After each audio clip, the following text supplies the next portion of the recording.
तो चलिए आज की वीडियो का टॉपिक है हमारा डिप्रेशन की मेडिसिन्स, जो कि आप सभी जानते हैं कि बहुत मुश्किल है याद करने और इनके नाम थोड़े अजीब होते हैं, लेने में थोड़ी कठिनाई होती है। तो लेकिन इनको शॉर्ट ट्रिक्स और फिक्स नाम का आखिरी हिस्सा, जो कि आखिरी हिस्सा होता है, के ज़रिए बहुत आसानी से याद रखा जा सकता है। तो ये बहुत ही खुशी की बात है। सबसे पहले तो हम ये पढ़ते हैं कि कौन-कौन सी मेडिसिन्स एंटी डिप्रेसेंट ड्रग्स जो होते हैं वो यूज़ होती हैं। नंबर 1 पे है SSRIs selective serotonin reuptake inhibitors. Number 2 पे है SNRI serotonin norepinephrine reuptake inhibitors and number 3 पे है ट्राइसाइक्लिक एंटी डिप्रेसेंट्स और नंबर 4 पे है माओ इन्हिबिटर्स। नंबर 5 पे है एटिपिकल एंटी डिप्रेसेंट्स। अब हम स्टार्ट करते हैं एसएसआरआई से। तो इनमें कुछ मेडिसिन के नाम है जिनका फिक्स जो है, जिनके लास्ट में आई एन ई इन या प्रेम PRAM आता है। तो इसको ट्रिक है for sad panic compulsive patients के लिए। तो इससे हम क्या करेंगे कि इन या INE आएगा या प्रेम आएगा। तो जैसे कि मेडिसिन ड्रग्स के नाम है एसिटिला सिटेलोप्राम, इसके लास्ट में प्रेम आया। एक है सिटेलोप्रेम, इसके लास्ट में भी प्रेम आया और जो बाकी है उसमें INE आएगा। Fluoxetine, sertraline, paroxetine and fluvoxamine. अब मैं आपको इसका मैकेनिज्म ऑफ एक्शन SSRI बताने से पहले आपको बता दूं कि हमारे दिमाग में सेरोटोनिन कैसे काम करता है। सेरोटोनिन तो समझ लो एक केमिकल मैसेंजर मतलब न्यूरोट्रांसमीटर है, जिसे हम हैप्पी हार्मोन कहते हैं, जिसकी वजह से हम खुश होते हैं। हम किसी और की वजह से खुश नहीं होते, हम इस सेरोटोनिन की वजह से खुश होते हैं। ये हमारे मूड, नींद और इमोशंस को रेगुलेट करता है। डिप्रेशन के दौरान दिमाग में सेरोटोनिन की मात्रा कम हो जाती है। एसएसआरआईज इस मात्रा को बढ़ाने का काम करते हैं। आइए इसका स्टेप बाय स्टेप आसान भाषा में समझते हैं।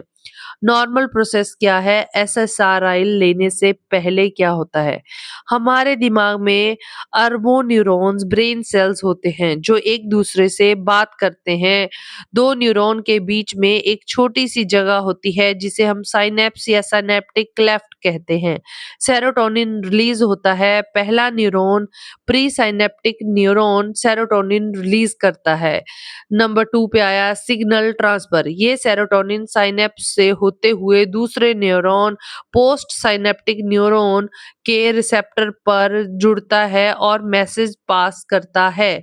रीअपटेक वापस सीखना। मैसेज पास होने के बाद बचा हुआ सेरोटोनिन एक सेरोटोनिन ट्रांसपोर्टर SERT के जरिए वापस पहले न्यूरॉन में चला जाता है। इस प्रोसेस को रीअपटेक कहते हैं। मैसेज वहां पर ज्वाइन करके वापस आ जाता है, इसको हम रीअपटेक कहते हैं। SSRIs कैसे काम करता है? Mechanism of action. जब कोई मरीज एसएसआरआई जैसे फ्लॉक्सिटिन या सर्ट्रालिन लेता है तो ये प्रोसेस बदल जाती है। ट्रांसपोर्टर को ब्लॉक करना।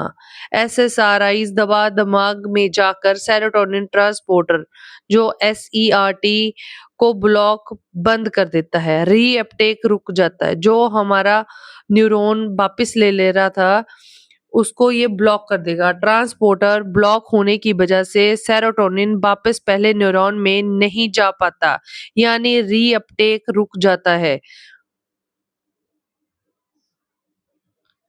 सेरोटोनिन का बढ़ना। रीअपटेक रुकने के कारण दोनों न्यूरॉन्स के बीच की जगह साइनेप्स में सेरोटोनिन का लेवल बढ़ जाता है। मूड बेहतर होना। अब ज्यादा सेरोटोनिन बचा रहता है जो लगातार दूसरे न्यूरॉन के रिसेप्टर को स्टिमुलेट करता है। इससे दिमाग में सेरोटोनिन के सिग्नल मजबूत होते हैं और धीरे धीरे इंसान का मूड बेहतर होने लगता है। और डिप्रेशन कम होता है। एक ज़रूरी बात, डिले इन एक्शन। आपने नोटिस किया होगा कि एसएसआरआई दवा खाते ही असर नहीं दिखाती। इसमें 2 से 4 हफ्ते का समय लगता है। इसका कारण यह है कि जब सेरोटोनिन लगातार बढ़ता रहता है तो दिमाग के रिसेप्टर खुद को मॉडिफाई करते हैं, जिसमें थोड़ा वक़्त लगता है। इसलिए इस दवा का असर देखने में कुछ हफ्ते लग जाते हैं। क्या आपको ये मैकेनिज़्म समझ आया या आप इसके साइड इफेक्ट्स के बारे में भी जानना चाहते हैं? The common side effects are nausea and vomiting, insomnia, drowsiness, weight changes, पेट का बढ़ना या घटना, ड्राई माउथ, मुंह सूखना, स्वेटिंग, ज्यादा पसीना आना। Serious side effects, suicidal thoughts. आमतौर पर यह खासकर 25 साल से छोटे उम्र के लोगों में देखा गया है। सेरोटोनिन सिंड्रोम, बहुत ज्यादा मात्रा में बहुत तेज बुखार, शिवरिंग, कंफ्यूजन और मसल का अकड़ जाना। अगर एसएसआरआई के साथ कोई और ऐसी दवा ले ली जाए जो सेरोटोनिन बढ़ाती है, तो शरीर में सेरोटोनिन टॉक्सिक लेवल तक पहुंच जाता है। तो जिससे बहुत तेज बुखार, शिवरिंग एंड कंपी, कंफ्यूजन और मसल में अकड़ जाएंगी। ब्लीडिंग रिस्क, एसएसआरआईज खून को थोड़ा पतला कर देती हैं, जिससे आसानी से नील पड़ना या ब्लीडिंग होने का खतरा बढ़ जाता है। डिसकंटिन्यूशन सिंड्रोम, चक्कर आना, फ्लू जैसे लक्षण, इलेक्ट्रिक शॉक जैसे सेंसेशन दिमाग में महसूस होना या क्यूटी प्रोलॉन्गेशन भी हो सकता है। हमारी सेकंड क्लास है SNRI, serotonin norepinephrine reuptake inhibitors. ये दोनों सेरोटोनिन एंड नॉरएपिनेफ्रिन दोनों पर काम करती है। इनके नाम के आखिर में जीन या सिप्रैम जैसा साउंड आता है। ट्रिक है इसको याद करने की, डीवीडी जैसे पहले सीडी या डीवीडी चलती थी, इसमें आएगा डीवीडी मतलब ड्यूलोक्सिटिन, वेनलाफाक्सिन एंड डेसवेनलाफाक्सिन। नंबर 3 पे आता है ट्राइसाइक्लिक एंटी डेप्रेसेंट्स, टीसीएस। इनके नाम पर आखिर में हमेशा ट्रिप्टिलिन या आइप्रामीन आता है। इसको याद करने का तरीका है CAD. CAD computer aided design से याद रखें। कैड, इसमें आएगा क्लोमीप्रामिन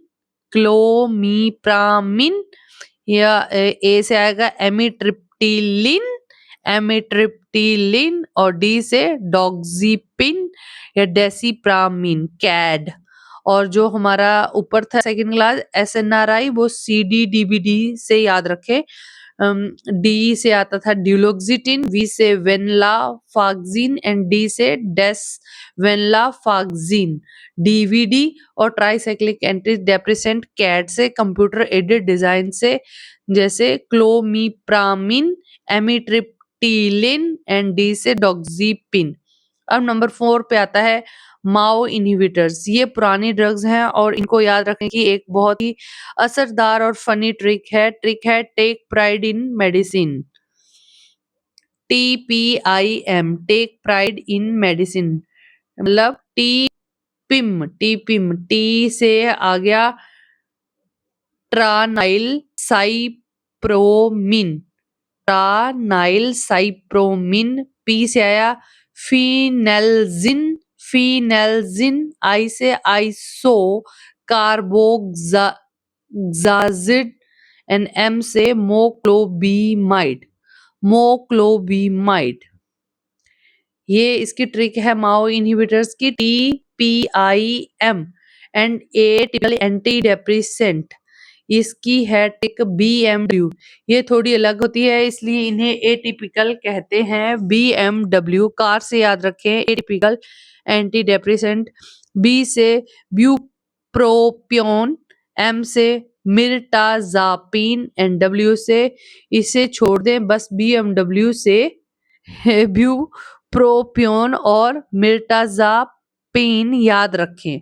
डब्ल्यू ऐसे सोचें, मतलब बीएमडब्ल्यू से याद रखें, डब्ल्यू से कुछ नहीं है, बस 2 ही हैं, बी और एम।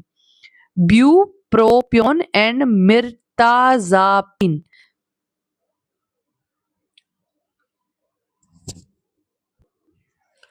और हाँ, सबसे ज़रूरी बात है कि अगर घर में कोई बीमार है और इस तरह के लक्षण लग रहे हैं तो ऐसा कुछ नहीं है। ये साइंटिफिक टॉपिक की तरह पढ़ें और बार-बार रिवाइज़ करें। और ज़रूरी नोट ये है कि ये जानकारी सिर्फ़ पढ़ाई और याद रखने के उद्देश्य से एजुकेशनल पर्पज़ से बनाई गई है। डिप्रेशन की कोई भी दवा बिना डॉक्टर की सलाह से कभी ना लें। लें तो आपको पता है कि किसी न्यूरोट्रांसमीटर के अगर ओवरलोड हो गया तब भी खतरनाक सीरियस साइड इफ़ेक्ट्स हो सकते हैं और जान जा सकती है। तो कृपया ध्यान से, क्या आप किसी और स्पेसिफिक एग्ज़ाम की तैयारी करना चाहते हैं तो हमें ज़रूर बताएँ। धन्यवाद। अब आपको एक थोड़ा रिवाइज़ करने के लिए मैं फिर से बता दूँ कि एसएनआरआई का मैकेनिज़्म ऑफ एक्शन है कि ये जो दवा है वो सेरोटोनिन ट्रांसपोर्टर एसईआरटी और नॉर